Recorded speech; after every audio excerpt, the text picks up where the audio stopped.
मैं Ashish Kumar Singh Hanumat inter college Surpur बिजथुआ आज आप लोगों को अध्याय 3 आव्यूह पढ़ाने चल रहा हूँ। आव्यूह को इंग्लिश में क्या कहते हैं? मैट्रिक्स। सबसे पहले तो इसकी डिफिनीशन क्या होती है, डिफिनीशन या और इसको परिभाषा भी कहते हैं। आप डिफिनीशन ना समझे तो परिभाषा ही समझें।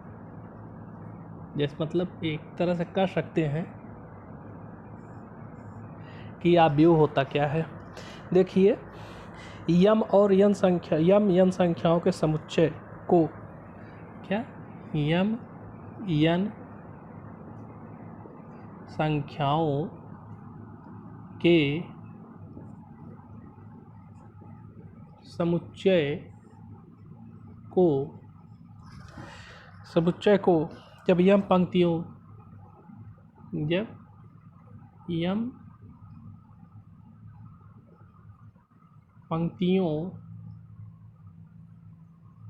पंक्ति को क्या कहते हैं? रो। और यन स्तंभ को क्या कहते हैं?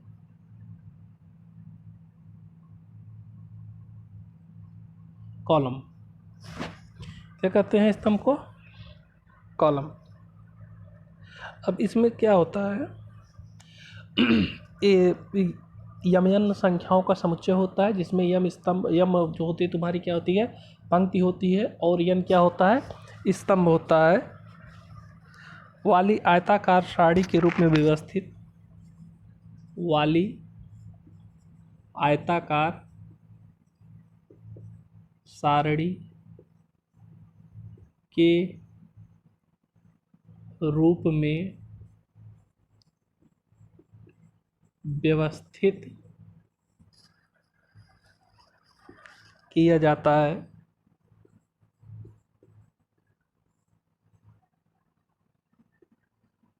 तो उस आयताकार सारणी को आव्यूह कहते हैं।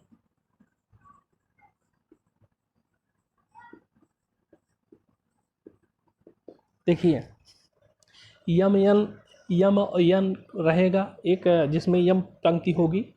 पंक्ति क्या मतलब, एक तरह से कह सकते हैं कि ऐसे। कालम मतलब स्तंभ होता है, स्तंभ मतलब खंभे की तरह यानी सीधा, और पंक्ति मतलब लेटी हुई।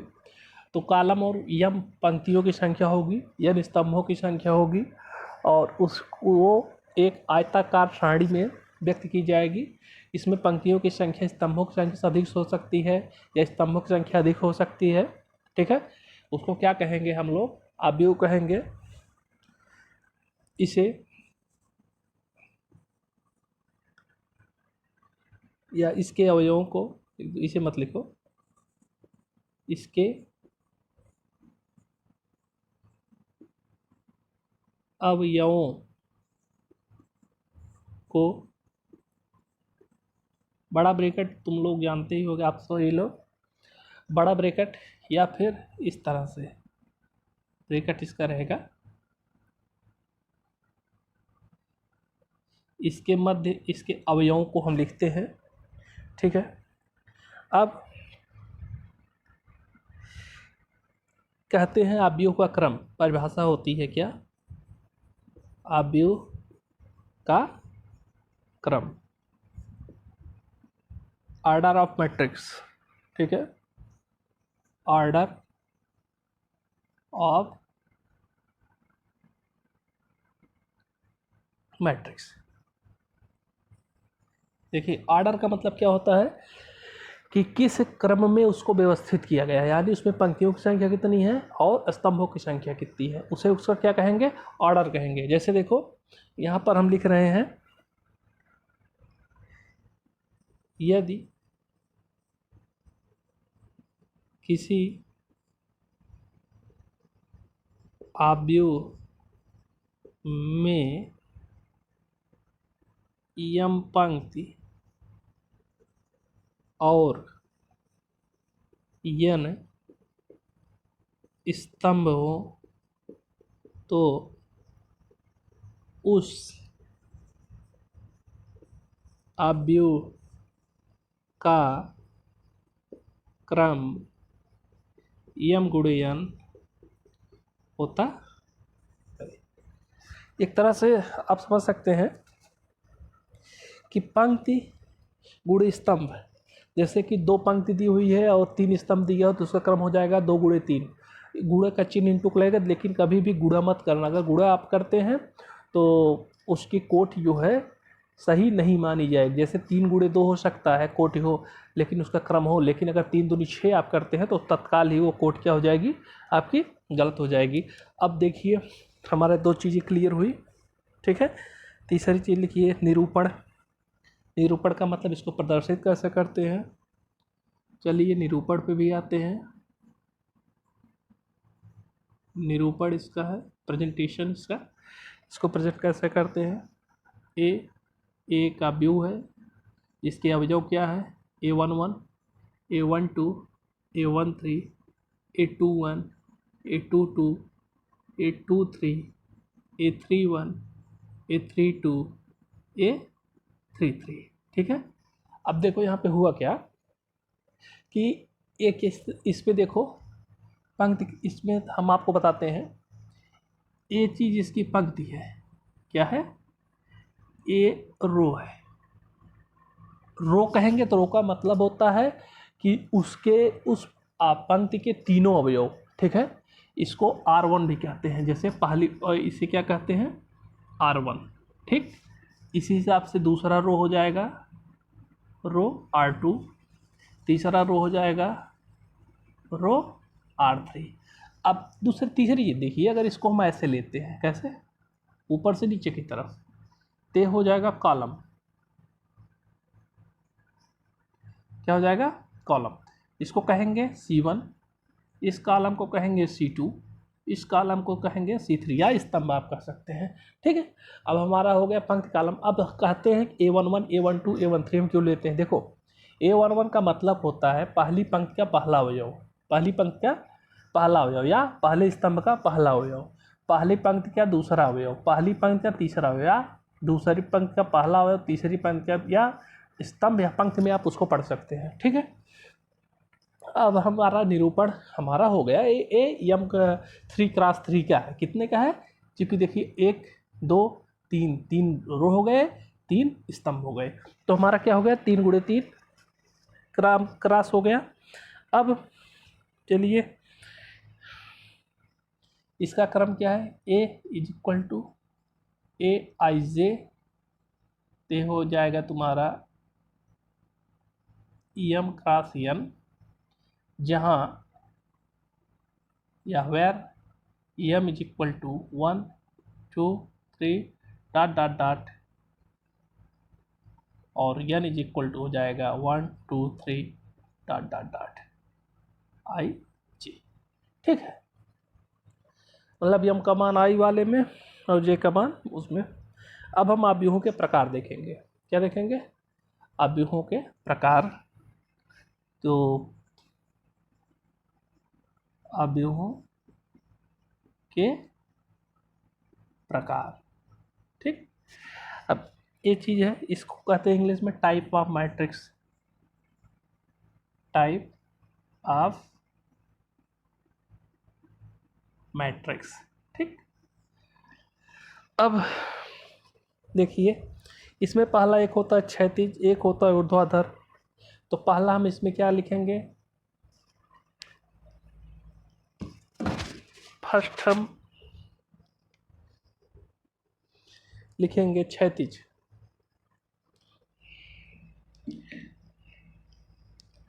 तो जब हम क्षैतिज वाला लिखेंगे तो इसको पहले साफ करते हैं।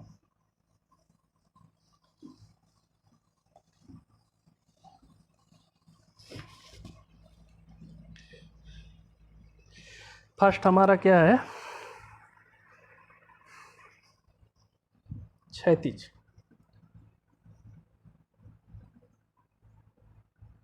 क्या है, क्षैतिज अवयव।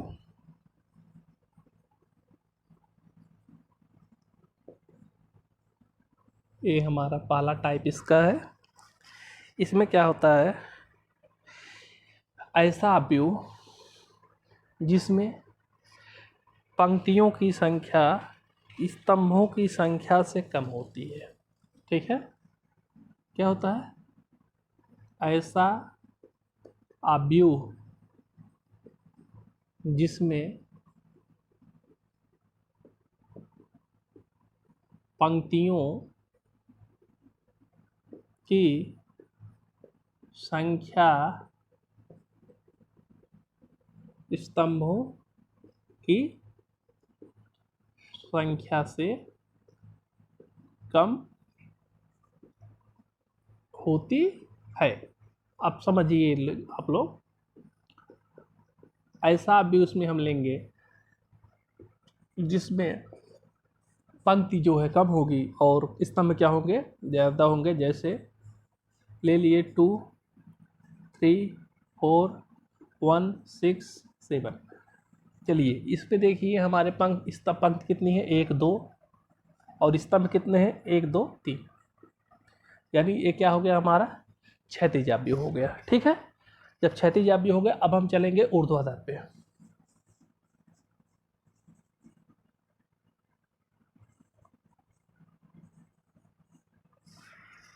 कहाँ चलेंगे, ऊर्ध्वाधर अवयव।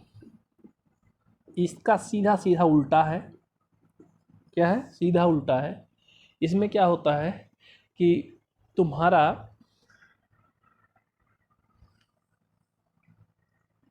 पंक्तियों स्तंभों की संख्या जो है कम होती है और पंक्तियों की संख्या क्या होती है, अधिक होती है।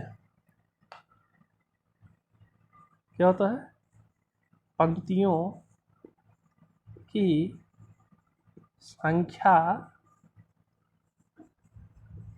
स्तंभों की संख्या से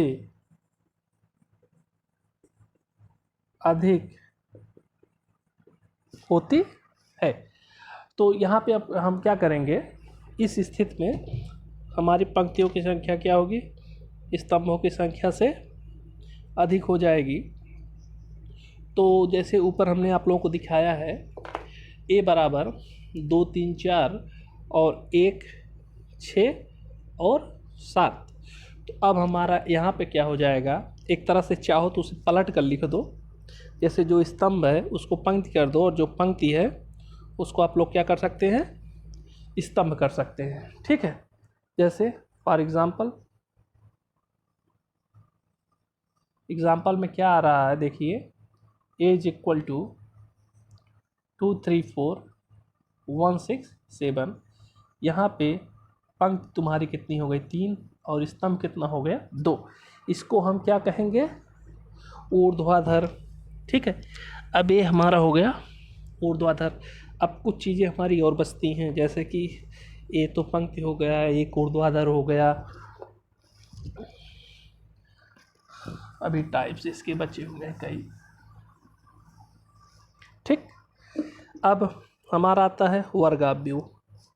क्या आता है, वर्गाव्यूह। वर्गाव्यूह से क्या समझते हैं आप लोगों को, एक चीज़ पता है, वर्ग का मतलब क्या होता है, जिसकी भुजाएं बराबर हो, जिसकी चारों भुजाएं बराबर हो। तो अव्यूह अगर है तो उसमें पंक्ति और स्तंभ क्या होंगे, बराबर होके। तो वर्गाव्यूह में क्या होता है, पंक्तियों की संख्या बराबर स्तंभों की संख्या। अब हमारे जैसे एग्जाम्पल हो जाएगा 1, 0, 0, 1, 2, 0, 3। ये 2x2 का है, या लिख लो, और 1, 2, 5, 6, 7, 8, 3, 2, 4। ये हो गया 3x3 का। यानी कि हम एक तरह से कहेंगे वर्ग अवयव में वे सभी अवयव लिए जाएंगे या अवयव होंगे जिनके पंक्तियाँ और स्तंभ क्या होंगे, बराबर होंगे। अब हमारा आता है पंक्ति अवयव। क्या आता है, पंक्ति अवयव।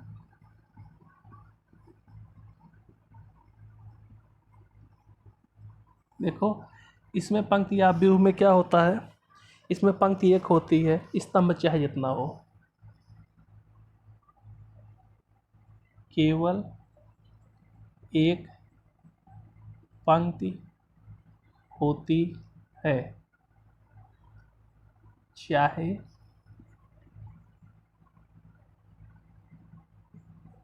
स्तंभ कितना ही क्यों ना हो, कितना ही क्यों न हो। अब जैसे example A is equal to A11, A12, A13 dot dot infinite तक, कहीं तक भी ले सकते हैं। अब पंक्ति आ गया, स्तंभाव्यूह सेम वही चीज, इसका एग्जाम्पल हो जाएगा, इसका आपका एग्जाम्पल मिलेगा A11, A21, A31, AN1, इसमें क्या हो जाएगा N×1, यानी इसमें एक स्तंभ होगा, बाकी पंक्ति चाहे जितनी भी हो जाए कोई असर नहीं पड़ेगा इसमें। ठीक है, अब हम आते हैं मुख्य विकर्ण। मुख्य विकर्ण, इसको अंग्रेजी में कहते हैं मेन डायगोनल। क्या कहते हैं? Main diagonal. अब मुख्य विकर्ण में हमारा क्या हो जाएगा, हम आपको उदाहरण से ही समझाते हैं। देखिए मुख्य विकर्ण में क्या होता है, उसमें पहले तो वर्गाव्यूह होगा। क्या होगा? वर्गाव्यूह होगा। लिखिए वर्ग आव्यूह AIJ, जिसका क्रम क्या होगा, M×N होगा।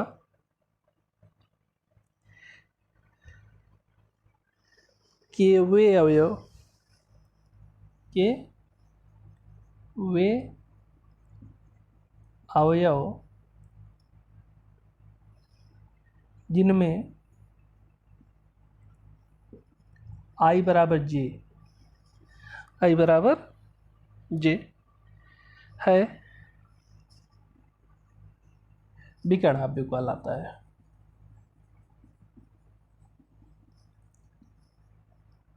आव्यूह कहलाता है। अब ध्यान दीजिए, जैसे कि एग्जाम्पल हो गया 1 2 3 4 6 7 3 5 1।